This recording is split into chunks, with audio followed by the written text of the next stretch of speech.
Hi guys, Oshale here, and happy Thanksgiving and welcome to day 27 of NaNoWriMo. I hope you all enjoyed your turkey dinner, and let's get into the video. I'm here today to do a tag that I was tagged in by Key from Lock and Key, and this is an original tag that she came up with. I will link her channel and the original video below, and this video this tag is called the Give Me the Truth tag.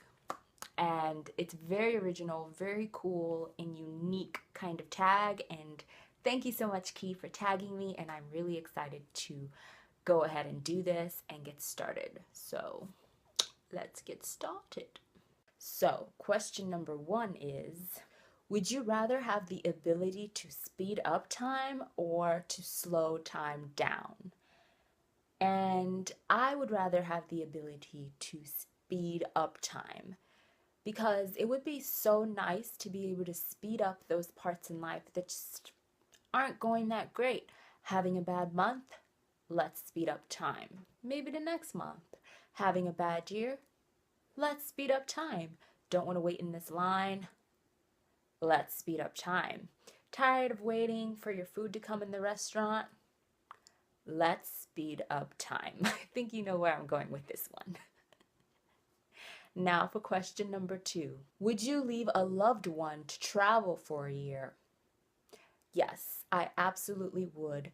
As long as, my loved one was in good health and doing well and didn't necessarily need me to stick around, I would absolutely leave a loved one to travel for a year. If it's a once-in-a-lifetime type of experience and something that is going to enrich you and better you as a person, yes. Question number 3. Has music ever inspired you to make a decision?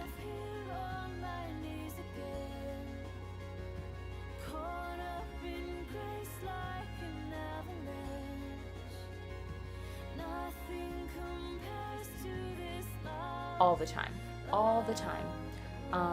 Usually the music that inspires me to make a decision is when I am really just meditating and listening to music. Always inspires me to go ahead and do that thing that I've been meditating on for so long. Question number 4. What's the best compliment you've ever received? I love compliments about my talents. I've always found that my favorite compliments have a lot to do with my, things I create and, where my talents and my gifts lie. Like if I'm in a show or, a play and someone really loves the work I did in that show, or I write a piece and someone really loves it. Or I remember when I was younger and I used to sing all the time and get solos and people would compliment me. Oh, you sounded so beautiful in that solo. You did so well. Those have always been my favorite compliments. Question number 5. Have you ever been in love? No. No. Question number 6.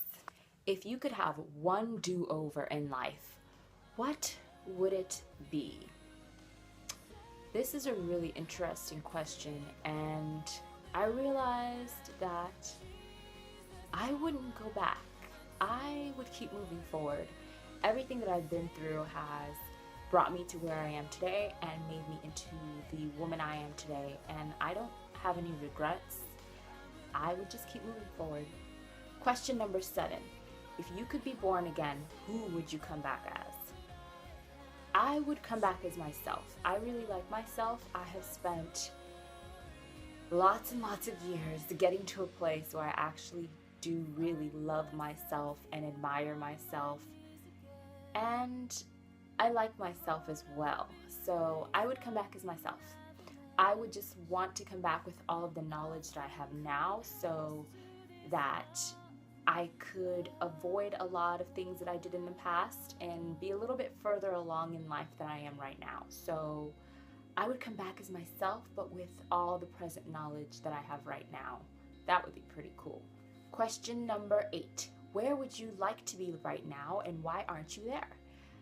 I would love to be in New York City right now, and I'm not there because I moved so that I could focus on my writing career. And I will definitely be moving back as soon as possible.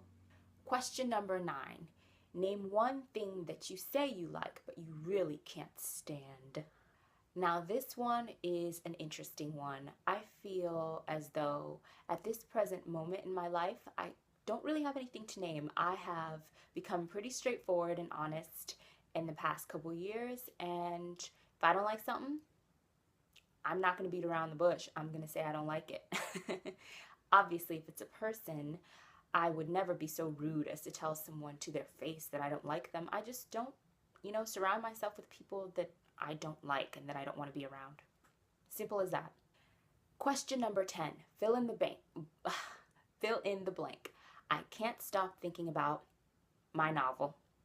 There's an easy one. Question number 11. Have you ever stolen anything?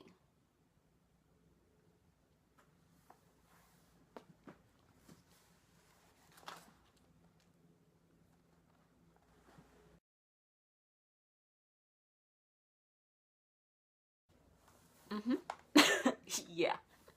Question number 12. When or where did you have the best night of your life, and when can you go back?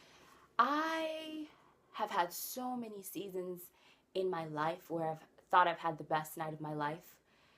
I've had some amazing, amazing nights, and I wouldn't want to go back, because when I think about those nights and I think about the people I knew back then, I realize that I don't miss those people and I don't miss the person I used to be. I don't miss those experiences. So while I appreciate them and I'm so happy I got to experience what I did and have those amazing, amazing nights, I don't miss them. I don't think I've had the best night of my life yet. I think those nights are still ahead of me, and as much as I love those amazing nights in the past, I know that I still have some amazing nights yet ahead of me. And hopefully at the end of my life, I will be able to look back and say that I have had years filled with best nights of my life. Yeah, that would be amazing. Bonus question. What is the worst meal that you've ever had? Ooh, I have had some pretty awful ones. I would have to count every single meal I've ever gotten food poisoning from. The first time I ever got food poisoning, I was a sophomore in college, and it was from a Domino's pizza. Oh my goodness, that was not a good night, or a good 48 hours, I should say. I've had food poisoning about 3 separate times, and I'm not going to go into detail on each story because ew, but yeah, those meals, no bueno. Then there have been meal experiences where it's not the food, but it's everything else. Now, living in New York, I went out to eat quite a lot, and unfortunately, sometimes the wait staff of an establishment can really make or break your dining experience. When you have servers that are either rude or incompetent or untrained or have some type of attitude or just aren't, good at their job, it can really ruin your dining experience. I've been a server myself, so I'm not just saying this lightly. I've definitely been on the other side, and it's hard when you are being waited on by someone who obviously just doesn't care about your dining experience. It's never good. So that was the Give Me the Truth tag. And I tag every single one of you to do it, but the specific people I tag will be listed below. Once again, thank you to Key from Lock and Key for tagging me. This was so much fun. Really enjoyed doing this tag, and I'll see you in my next video. Bye, everyone.